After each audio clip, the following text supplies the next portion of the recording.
پیارے دوستوں، ایک دفعہ کا ذکر ہے کہ کسی دریا کے کنارے ایک بہت بڑا جنگل تھا۔ اس جنگل میں قسم قسم کے درخت، بیلیں اور بے شمار پودے اور جھاڑیاں تھیں۔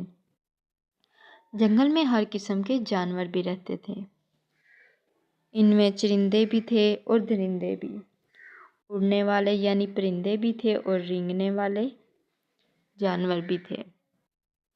ان میں نیل گائے، جنگلی بھینسیں، سانبر، ہرن، چیتا، چکارے، جنگلی بکریاں وغیرہ شامل تھیں۔ ان کے علاوہ یہاں 5 بیل بھی رہتے تھے۔ پانچوں بیلوں کے رنگ الگ الگ تھے، لیکن تھے پانچوں آپس میں بھائی بھائی۔ یہ سب مل جل کر رہتے تھے۔ یہ ان کے لیے ضروری بھی تھا، کیونکہ جنگل کے تمام درندوں کی ان پر نظر تھی۔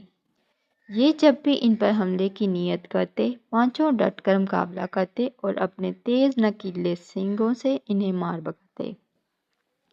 جنگل میں قسم قسم کے پودے، پتے اور گھاس کھانے سے ان پانچوں بیلوں کی صحت خوب اچھی تھی۔ سب ان کی چمکدار کھال، نوکیلے سینگوں اور خوبصورت جسم کو دیکھ کر ان کی تعریف کرتے تھے۔ ان کی طاقت اور قوت کو بھی سب مانتے تھے۔ ان کے دشمنوں کی جب بھی ان پر نظر پڑتی تو ان کے منہ میں پانی بھر آتا۔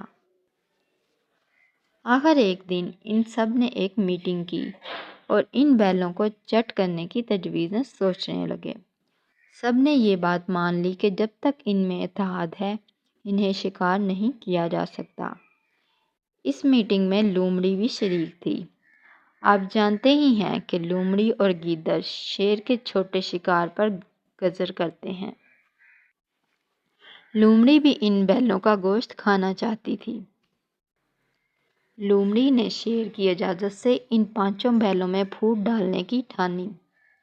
اگلی صبح وہ گھومتی گھامتی پانچوں بیلوں کے قریب پہنچی۔ ان میں سے 4 اس وقت چر رہے تھے اور ایک اونچی جگہ کھڑا پہرا دے رہا تھا۔ لومڑی کو آتا دیکھ کر وہ اس کی طرف مڑا۔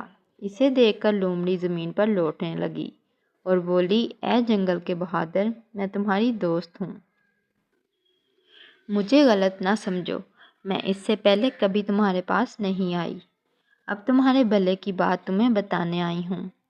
اس پر وہ بیل نرم پڑ گیا اور لومڑی کے پاس آ گیا۔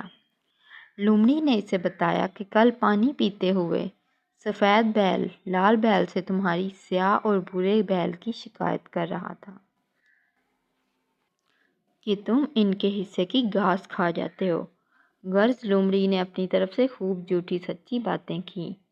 نادان بیل اس کی باتوں میں آ گیا اور رات چاروں سے لڑ کر دوسری وادی میں سونے چلا گیا۔ اگلے روز اس نے اسی قسم کی بات دوسرے بیل سے کی اور وہ بھی لڑنے لگا۔ آخر ان میں سے ایک نے کہا کہ الگ ہونے سے پہلے ہمیں یہ دیکھنا چاہیے کہ ہمارا ایک بھائی جو الگ ہو گیا تھا کس حال میں ہے۔ اگر وہ خوش ہے تو ہم بھی الگ ہو جائیں گے۔ وہ چاروں اس کی تلاش میں نکلے تو انہیں اس کی کٹی پھٹی کھال اور نچی ہوئی ہڈیاں ملیں جنہیں لومڑی چبا رہی تھی۔ چاروں نے لومڑی کی چال سمجھ لی اور اس سے پہلے کہ وہ بھاگتی اسے گھیر کر مار دیا۔ اپنے بھائی کی یاد میں خوب روئے اور آئندہ مل جل کر رہنے کا پکا وعدہ کیا۔ اس کے بعد کوئی انہیں الگ نہ کر سکا۔ سب کی نظر میں ان کی بڑی عزت تھی اور سب ان سے ڈرتے تھے۔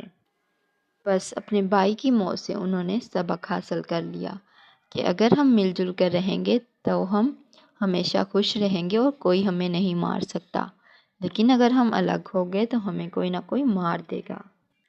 اس کہانی سے ہمیں یہ سبق ملتا ہے کہ مل جل کر رہنے سے، آپس میں اتحاد رکھنے سے بندہ مضبوط اور طاقتور رہتا ہے اور کوئی اس پر کبھی حملہ نہیں کرتا اور نہ اسے کمزور کر سکتا ہے۔ تو پیارے دوستو، آپ کو اگر میری کہانی پسند آئی ہے تو لائک کریں، شیئر کریں اور سبسکرائب کریں۔ شکریہ۔